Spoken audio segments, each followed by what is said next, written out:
So, in today's video, I will be showing you the hardest tricks, or the most unknown tips for Left 4 Dead.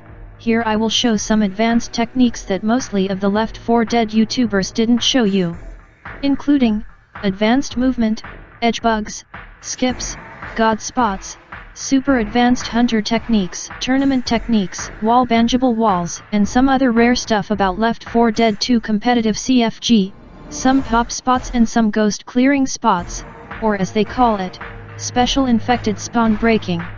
Don't forget to leave a like and subscribe for more Left 4 Dead videos. Enjoy the video.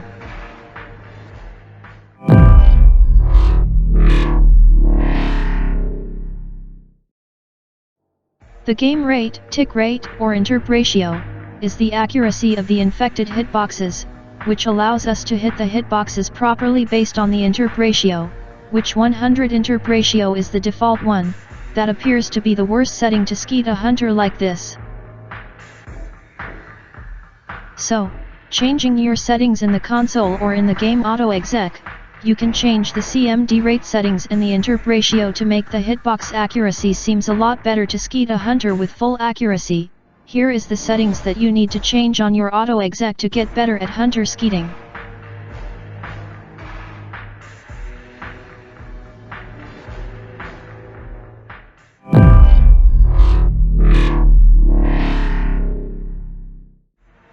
Talking about hunters, there's an unknown technique about hunter pouncing. Mostly of the players usually pounces with just a single left click, but did you know you can use the right click, or mostly known as hunter claw, or hunter stretch with pounce? It basically makes the hunter's head's hitbox flick around, that makes the headshot be a little more harder. This works a lot with SMGs and snipers. Take a closer look on the hunter's head's hitbox with this same technique, but on mid-air the hunter turn the camera 180 degrees.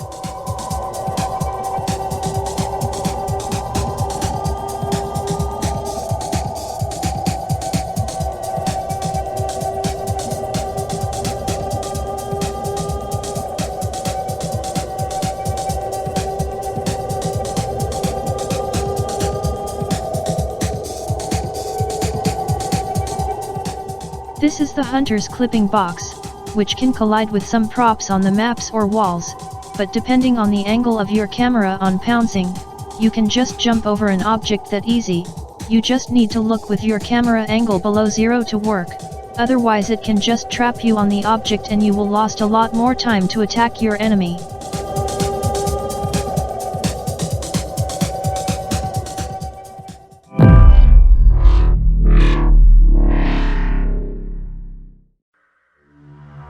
The hunter ceiling is a movement that you need to look your camera angle at 11 degrees or 12 degrees after successfully hitting a long or straight vertical jump into a ceiling. The ceiling can be made inside some rooms or even at the sky. The only thing you need is a ceiling to hit your head. First jump, and then put your angle at 11 or 12 degrees. Then you may need a keybind to move your camera on horizontal only. If you else move it up or down, your ceiling will stop. If you don't want to use your keys, you can just use your mouse, but you'll need the m_yaw command to work. Here's an example of how it would look, and here's the entire command. You may need to change the default sensitivity to your own sensitivity. All the commands on this video will be on the description.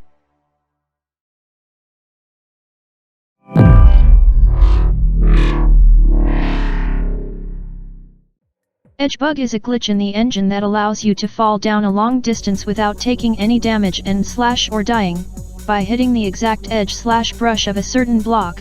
In the case of Portal 2 and some of its mods, allows you to keep a button activated when there is nothing on it. Especially easy to do on stairs or other broad edges. The engine applies the fall damage if the check if the player is on ground succeeds. Such checks are done at the end of movement frames. When you perform an edge bug, you start in mid-air and end in mid-air in one movement frame, while sliding off of an edge happens in between.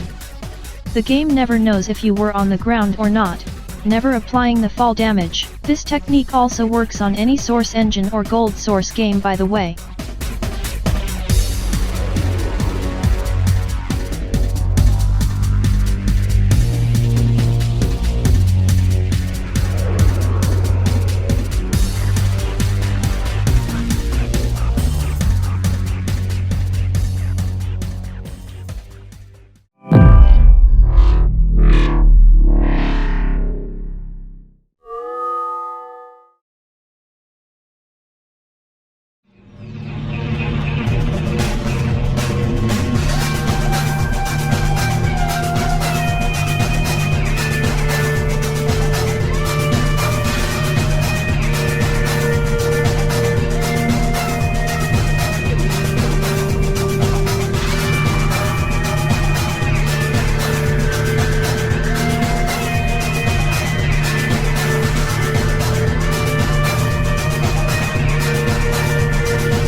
This part you don't actually need to go down the ramp, you can just simply get down on those wooden platforms to prevent charger attacks or smoker pulls.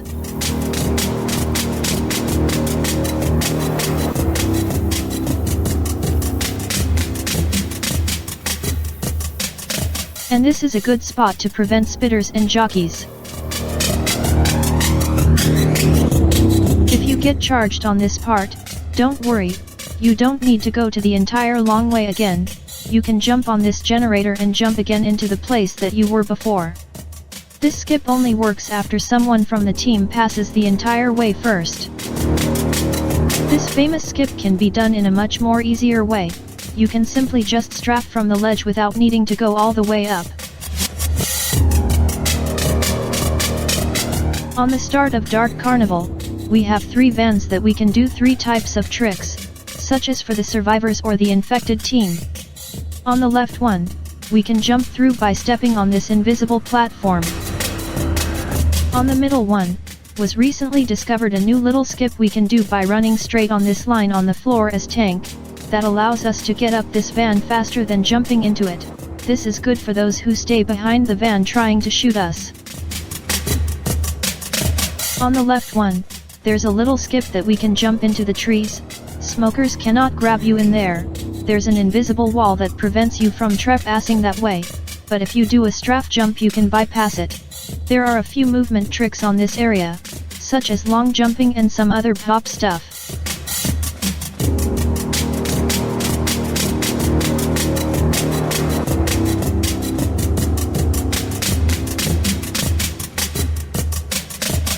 You can also climb on this white truck seen in some maps from Left 4 Dead, but isn't every truck that allows us to climb over. For example this one.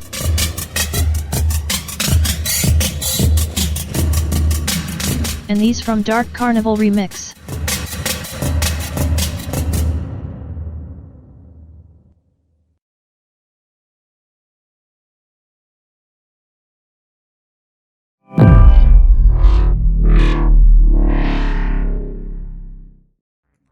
These trucks' techniques are deeper than you think, there's a way to climb over on any of those.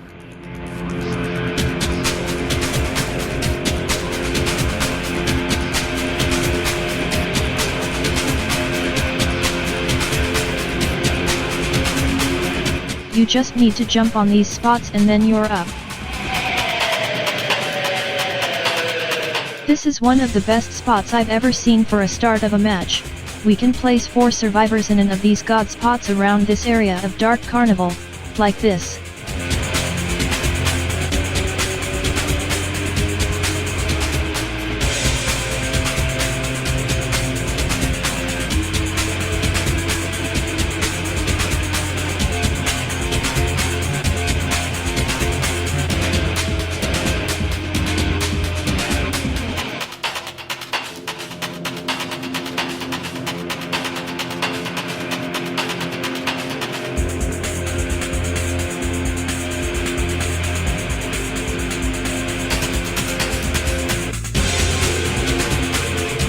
This wall can be wall bangeable by smokers and boomers.